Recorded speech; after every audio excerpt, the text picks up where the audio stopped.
let me walk through something and you tell me what you think about this. So I've been conceptualizing thought as secularized prayer. And the reason I'm doing that, I suppose to some degree, is anthropological, because I think that prayer preceded thought developmentally. I think that's what the historical evidence would suggest. We haven't been thinking rationally for very long. It's perhaps several thousand years. We've been thinking religiously for much longer than that. And I'm not trying to establish a qualitative primacy here. I'm trying to account for the facts. So I'm going to outline what I think we do when we think, and I'd like you to tell me what you think about the outline. Okay. So the first thing I would say is that thoughts orient us in a manner that's akin to our perceptions and our emotions. So they're of the same enterprise. We use thoughts to move us towards our goals and then to transform our goals. Yeah. We do. Yeah. It's the abstract. Okay, good. So, and then I would say that thoughts make themselves manifest in relationship to our aim, right? Just like our perceptions do.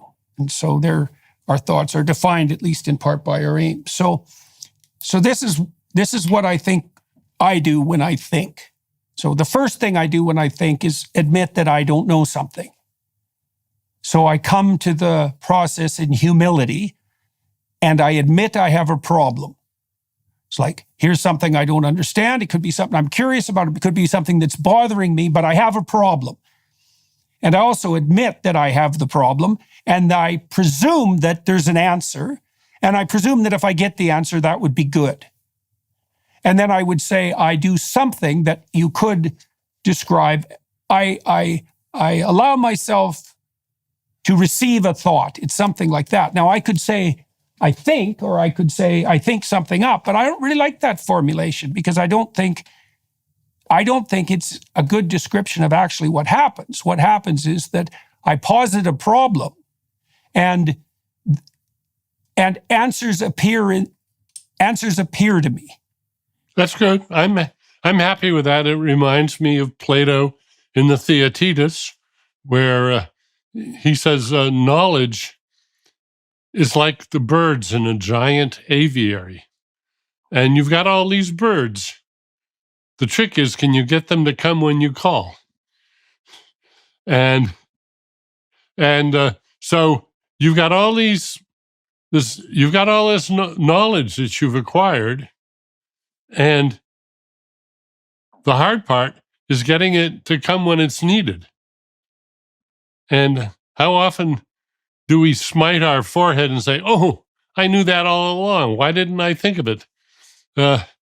That's when we find that there was something we knew that didn't get used by us at the appropriate moment.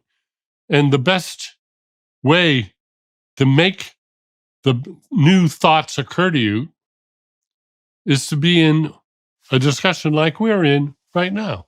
It's to get another mind to help you, and we stimulate each other's minds and dredge up new corners of the other person's minds, which may have interesting ways of putting things that we hadn't quite thought of before. Then, oh, that's a good way of putting it. Yeah, I get that.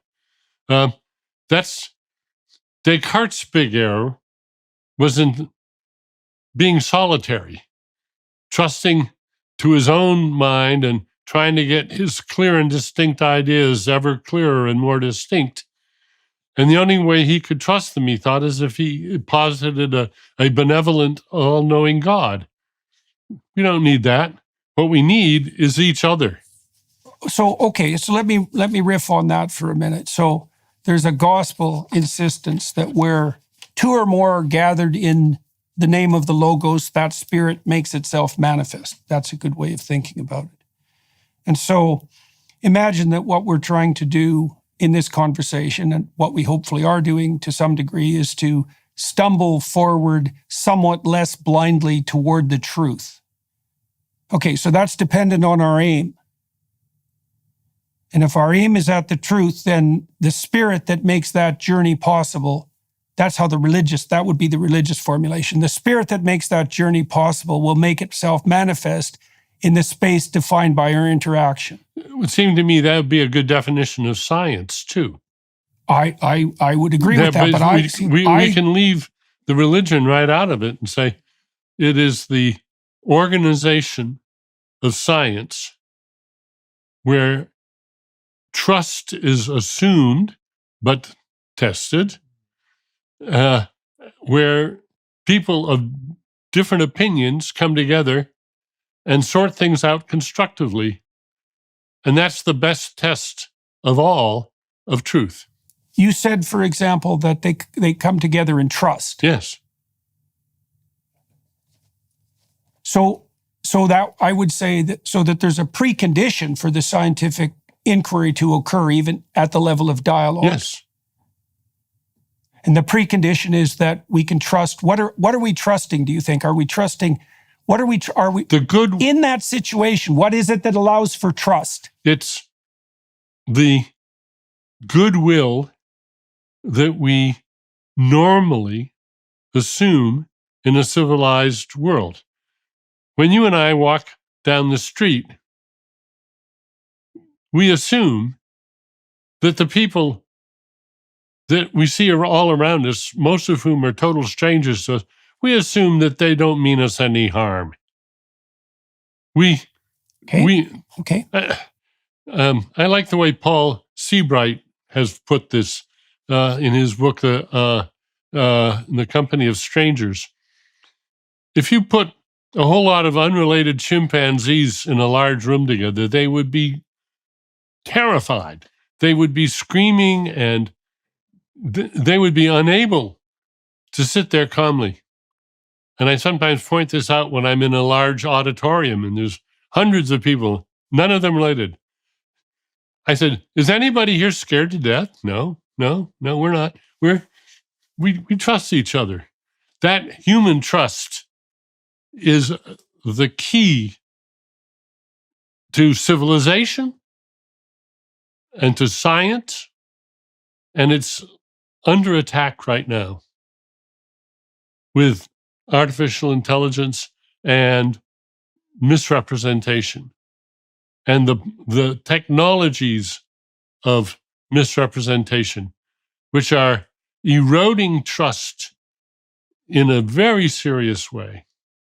Okay, so I use the same example, by the way, when I'm talking to large audiences, and the chimpanzee example as well. And so you said that the trust that makes even a scientific conversation possible is the trust in mutual goodwill, right? Okay, so, all right. So I want to relate that idea of goodwill back to something that we talked about earlier.